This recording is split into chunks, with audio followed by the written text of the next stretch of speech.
GDP and now GNP. Last week we talked about GDP, and today we want to understand what GNP is. All the talking heads talk about it, but what does it really mean? Stay tuned.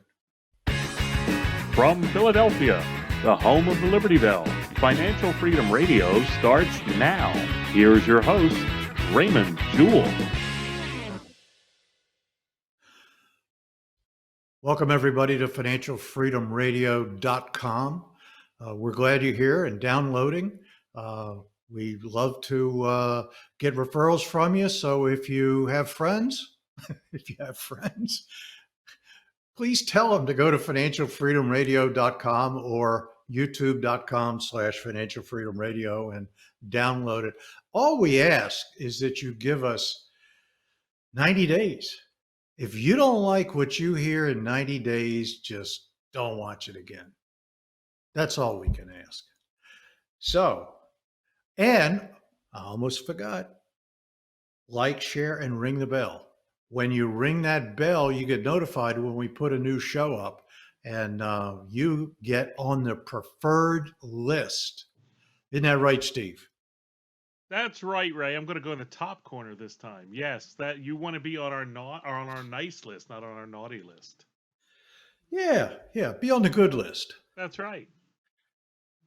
So we're going to talk. You started something last week, and you really got me thinking. You said, "Okay, you're talking about GDP. What's GNP?" So I went, I better explain that, because these two are very critical in your financial world as far as revenue, earning revenue, getting investments, that kind of thing. So I thought I'd share that with you, and see where it goes. Well, I'm excited to learn. How was your weekend? It was good. It was good. It was a quiet weekend. It was not a lot. I got some. My new fascination is with lighting, and I've been playing around with lights in the house. So I got a lot of work done around the house. I was very happy. It's the joy of living in a house with a techie. I bet your family never knows what's going to happen. Well, the fun part is it's a double-edged sword, because... Or do you give them a warning? No, I don't give... Well, in this case, so we're really going down a rabbit hole, but basically I set up so that the Christmas tree, we have a Christmas tree in our living room, we have a Christmas tree in our big giant display window in the house, and Lisa wanted to be able to, it sounds frivolous, but she wanted to be able to turn them on and turn them off without having to unplug them and plug them back in, and it was a big pain in the butt. So I automated all of that. So I had to sit there and write the code that would turn them on at certain times and off at certain times. So it's nice because I get to do geek things, but then on the other hand, when stuff doesn't work, it's like I'm in the middle of doing something, and then from the other room, it's like, the Christmas tree didn't come on, so now I have to go debug everything. So it's good and bad, but it is fun to live with a techie. So to give you a disclaimer, folks, Steve has asked me to dumb it down. He said, you gotta stop talking in technobabble. And I'm going to try to do that. But some of these topics are pretty damn dry. So, there we go. So before we start, I want to give you a little current event thing here.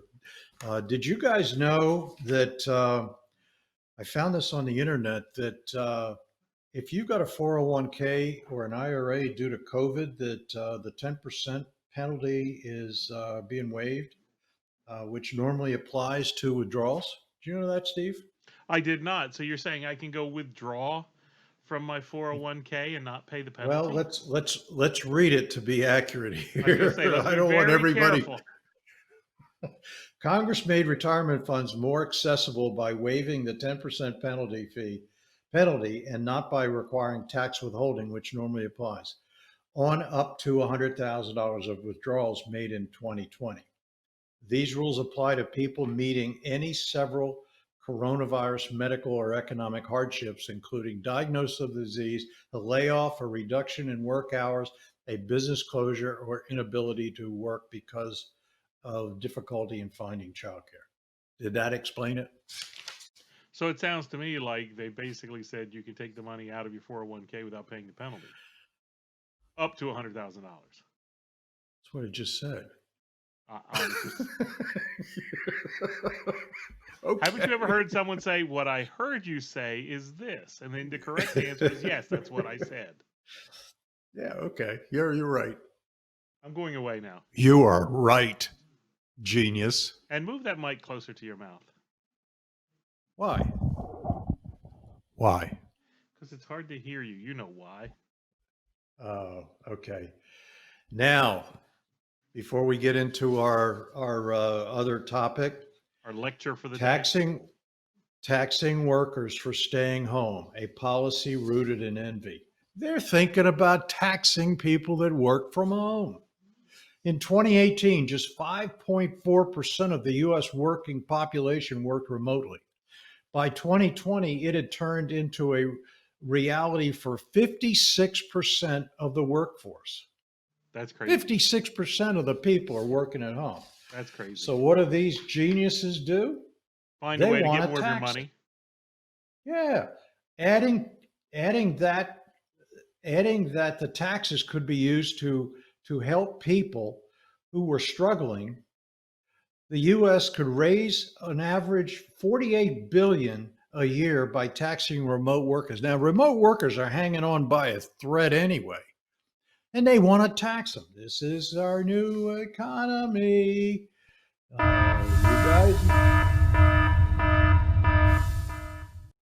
You guys voted for this, nitwit. Or no. The voting machines voted for him. Just to bring it in, the tax itself. Oh, wait a minute, hang on. Before you go down that rabbit hole, is that really a Biden thing, or is that just? I'm not a big Biden fan either, but I don't want to throw him under the bus for something that may not be his. Oh, I do. What the hell's you talking about? Whose I'll idea throw him was under this? a bus. Whose idea was it? Biden. Biden said he wants to tax the work from home group. No, this is a general thought. You're right. Oh, okay. All right. But still, it could be stopped. The tax there's nothing to stop yet, right? You're going off on a tangent. The tax itself will be paid by the employer if it does not provide a worker with a permanent desk. If it does, and the staff member chooses to work from home, the employee will pay the tax out of their salary for each day they work from home. This can be audited by coordinating with company travel and technology systems. So that's just food for thought. Beware. I told you about it here. I warned you. I need a breaking news graphic. Yeah, you do.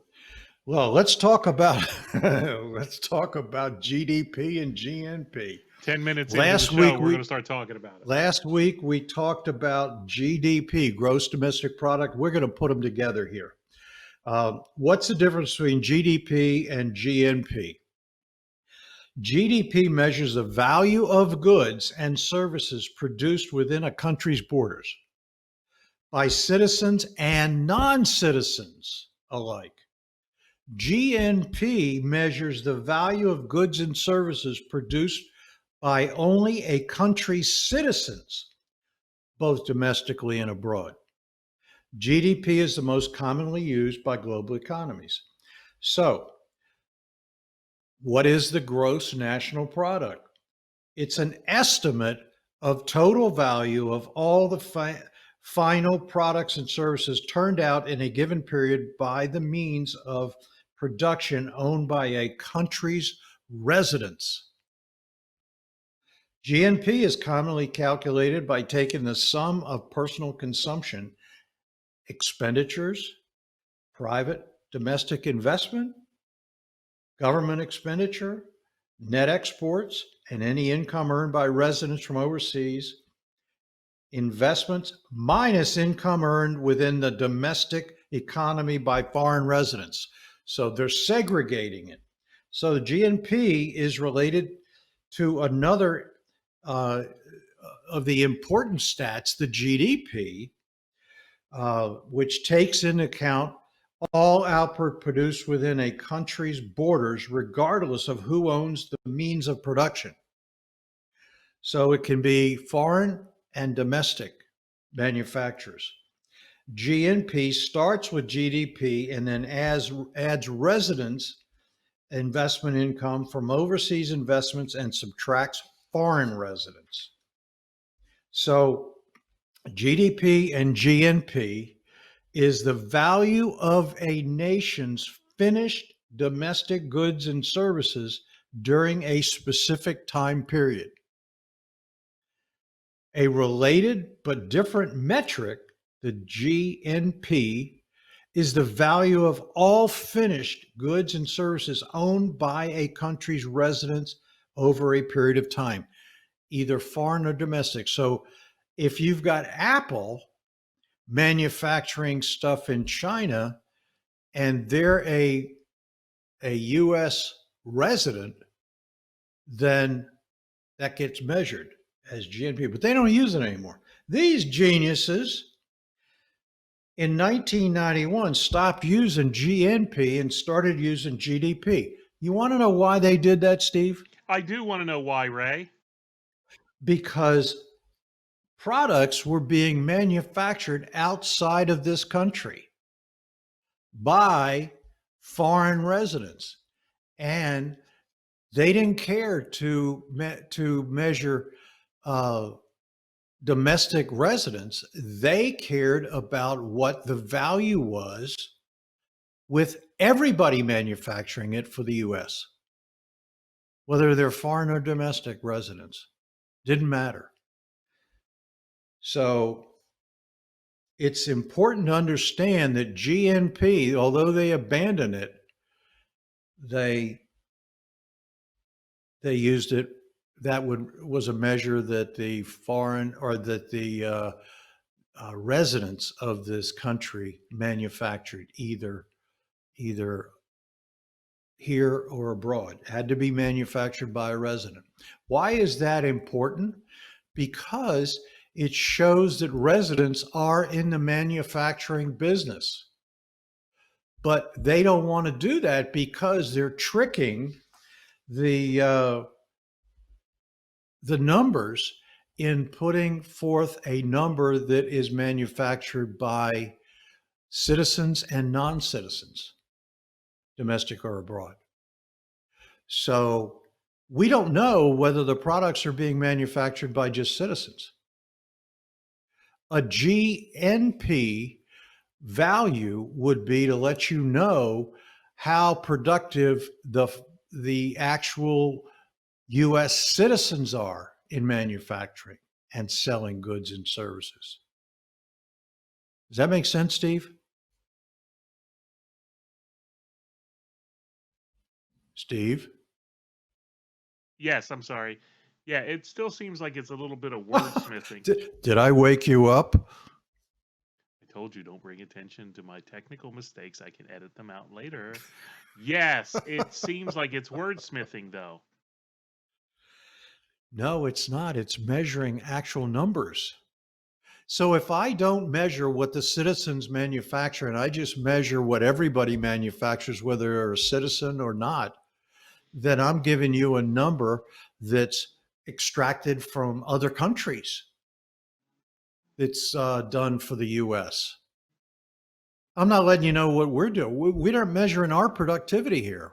We're measuring the domestic product of goods and services by all people, by all citizens and non-citizens. Right, Is that making I got sense? you. Yeah, the national product is what's manufactured in the United States by United States, and domestic product is manufactured anywhere on behalf of the United States. Yeah. So why is this important for the individual's pocketbook? Yeah, how does GDP this is an affect my important life? figure because it gives an idea of whether the economy is growing or contracting. When the economy grows, you make a lot of money. When the economy contracts, you don't. Inflation goes up, taxes go up because they don't have a lot of money. We've talked about this before. Taxes are paid based on the velocity of money that goes through the economy. How many times can you tax the same dollar? When you got a lot of dollars circulating, your taxes go up. When you don't, your taxes will go down, and then they raise taxes to get more money. So when you have a poorly run economy, which is run by Democrats, by the way,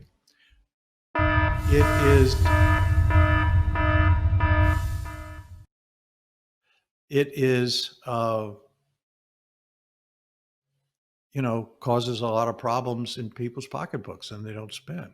We've written a book about this, and the book is Why the Rich Are Rich, and you can read that book. And there it is up on the screen, Why the Rich Are Rich. You can read the book and download it for free. You can download it for free and read the book. You can't read the book before you download it. So did you really just that say was that? silly. I did really just say that. So I want to wrap this up. I hope this information was valuable. We're going to try to get a little more pizzazz into it, and I won't be so boring. But that being said, some of this stuff is basically boring. That's why they call economics the dismal science, because it's boring, but it affects your income, and it affects your pocketbook. You're funny, I want to Ray. I mean, thank you all for. you're literally sitting here telling people that your show is boring. Stop that. It is boring. Why is it? But Okay. if somebody's listening to it, they're getting good information. All right, so then let's have a dialogue and let's make it not boring. So what is better for me to know, the GNP or the GDP? Both. You But can't just say be both. aware that it's not measuring what the citizens are manufacturing. It's measuring what everybody in the world, as it relates to the United States, is manufacturing For the United States or just in general? for the United States. So It's domestic. when Gross domestic product comes in from everywhere. So when the Chinese manufacture a tchotchke, when a Chinese citizen working in China manufactures a tchotchke for the United States, it's counted in the gross domestic product, but it is not counted in the gross national product. Right. When Unless they can trick the numbers and say that, well, Apple's no, don't go down that rabbit hole. Don't go down that rabbit hole. So if a U.S. citizen in the United States makes the same tchotchke, it's counted for both the gross national product and the gross domestic product. Right. So the difference between the two is how much manufacturing is being done by other countries for our behalf.